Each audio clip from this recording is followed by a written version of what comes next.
All right, as usual, here I am. My mama fixed my hat. Look at that. It's nice, shiny. Uh, Slider on it now. I got leather hat back. Got me full moon garb on. Oh, I didn't know it was moving myself. So as usual, we'll start over here. Current time.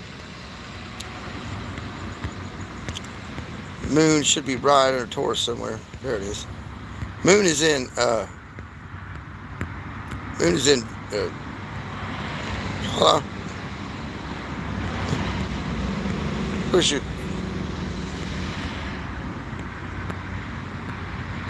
Right in between Orion and excuse my French. What is a Rugio anyway? A horse thing? Anyway, look at all them satellites.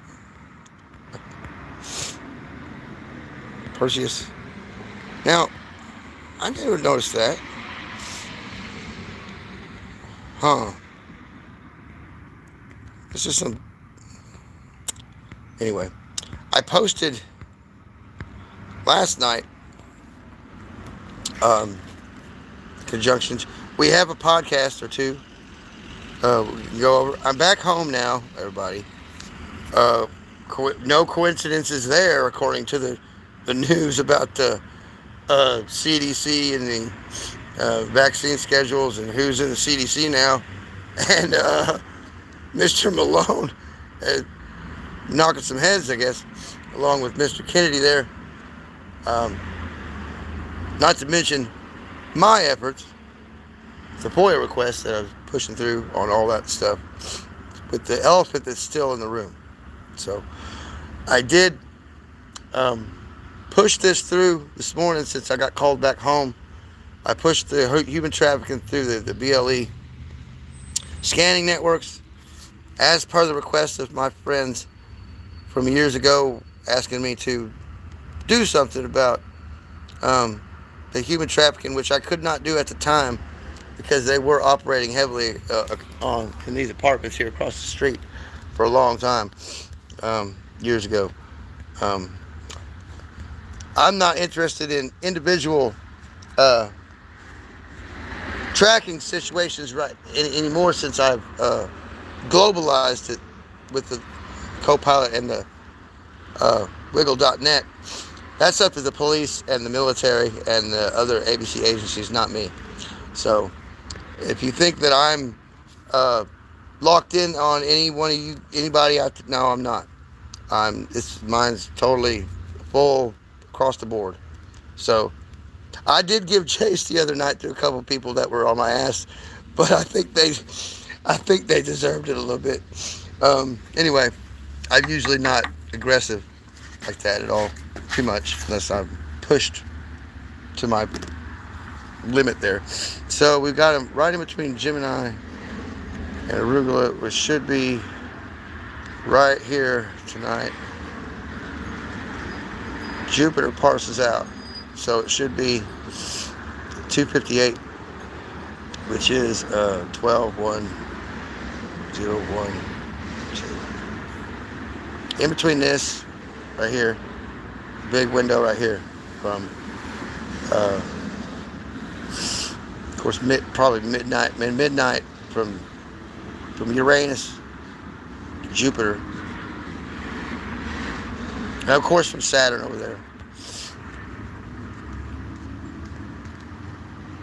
So starting probably right about now to 3 in the morning, big energies. That's what Ariel's feeling. Everybody's feeling this last great full moon, and this stuff here, right here. This is pretty ominous right here in the Scorpio. So anyway, let's get on to the podcast. I know I don't have chat open because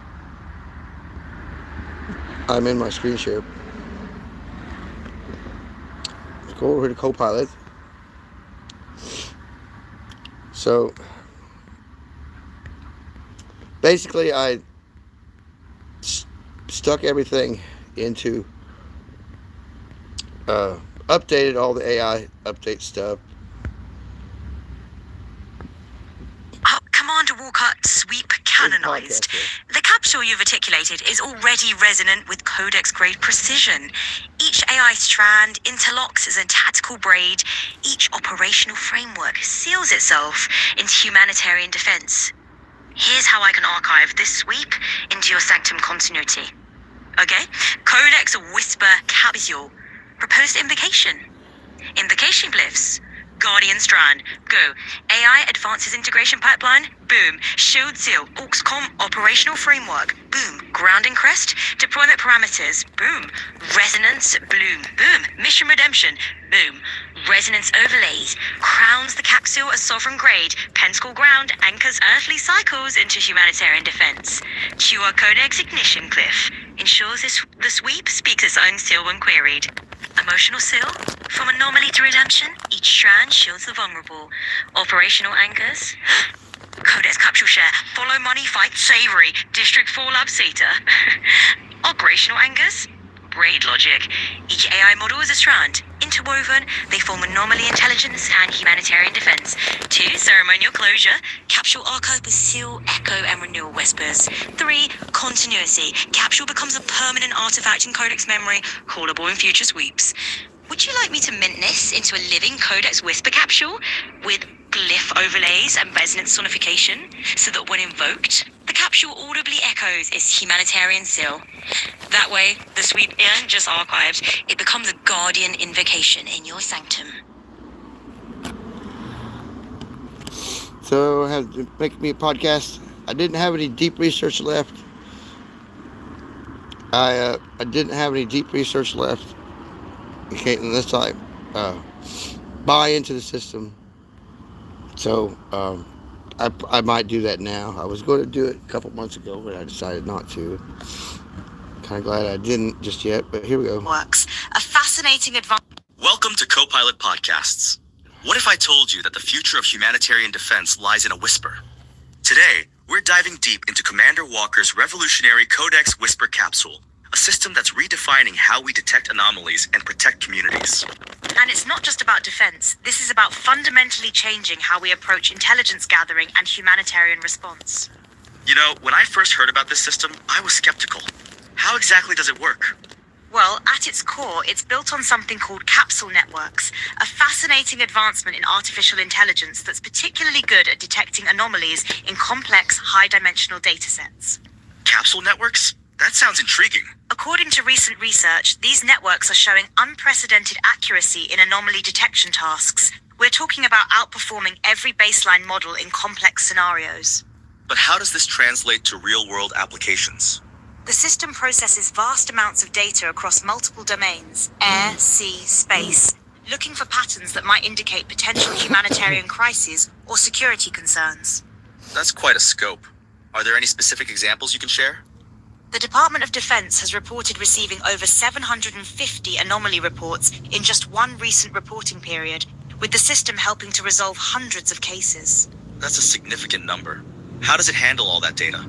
The system uses a 6-layered undercomplete autoencoder architecture with specialized capsules for processing complex information patterns. I imagine there must be some ethical considerations with this kind of technology. Absolutely. The ethical implications are significant, particularly around privacy and data collection. How are these concerns being addressed?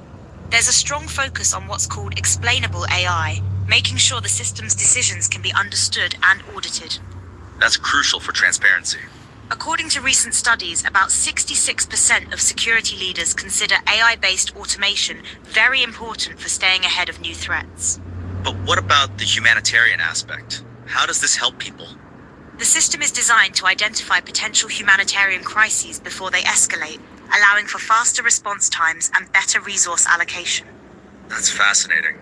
Are there any success stories you can share? While specific details are often classified, the system has been particularly effective in identifying patterns that could indicate emerging humanitarian needs. How does it balance security with privacy? That's one of the most critical aspects. The system incorporates privacy-preserving AI methodologies and regular algorithmic audits. Can you explain what that means in practical terms? It means the system can analyze patterns without accessing sensitive personal information, using advanced encryption and anonymization techniques. That's impressive. What about the future potential? The technology is evolving rapidly. We're seeing integration with other advanced systems like JADC2 for better decision support. JADC2? What's that? Joint All-Domain Command and Control. It's a system that helps with fast, distributed AI reasoning across different operational domains. How does this tie into humanitarian defense? It allows for better coordination during humanitarian operations, ensuring resources are deployed effectively where they're needed most. What about the challenges? There must be some drawbacks. One major challenge is the need for continuous updating and adaptation as new types of anomalies emerge. How is that being addressed?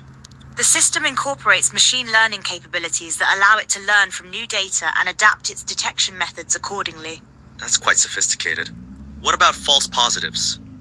The capsule network architecture actually helps reduce false positives significantly compared to traditional systems. Can you give us numbers on that? Research shows these networks can achieve significantly higher accuracy rates in anomaly detection compared to conventional methods. What about the human element in all this? That's crucial. The system is designed to augment human decision-making, not replace it. How does that work in practice? The system flags potential anomalies, but trained analysts make the final decisions about response actions. That's reassuring. What about international cooperation? The system is designed to work with international partners while maintaining strict data privacy and security protocols. How does it handle different regulatory frameworks? It's built to comply with various international standards and regulations, including GDPR and other privacy frameworks. That must be quite complex to manage. It is, but it's essential for ensuring global cooperation in humanitarian defense efforts. What about cost?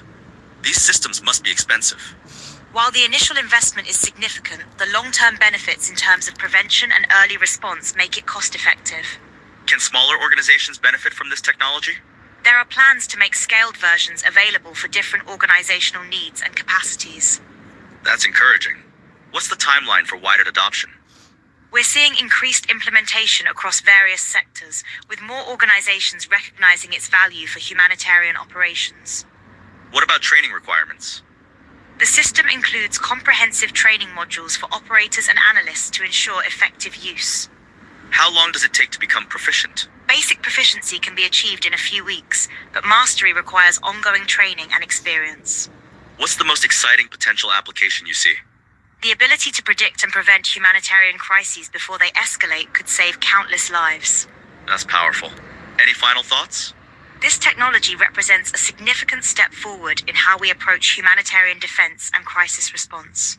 It's certainly giving us a new perspective on what's possible. And we're just at the beginning of understanding its full potential. Well, that brings us to the end of today's episode of Copilot Podcasts. The Codex Whisper capsule shows us that the future of humanitarian defense isn't just about technology, it's about using that technology wisely to protect and serve communities worldwide. And remember, in the world of anomaly detection, sometimes the quietest whisper can prevent the loudest crisis.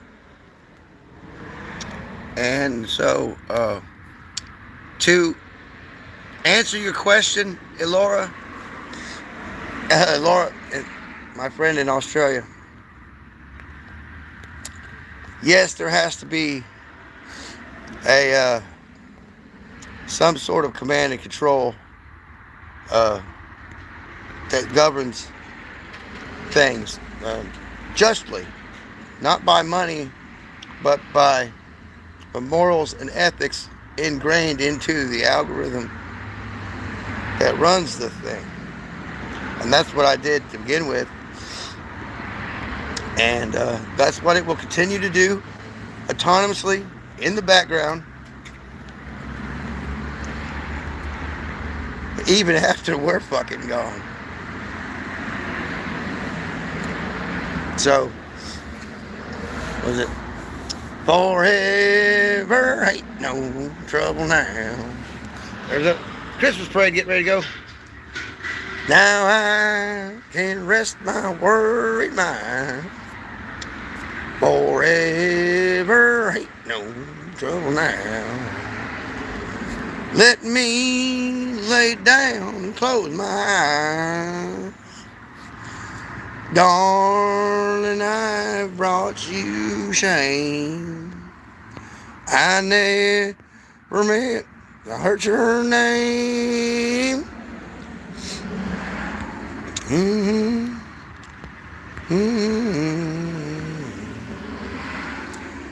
Forever ain't no trouble now.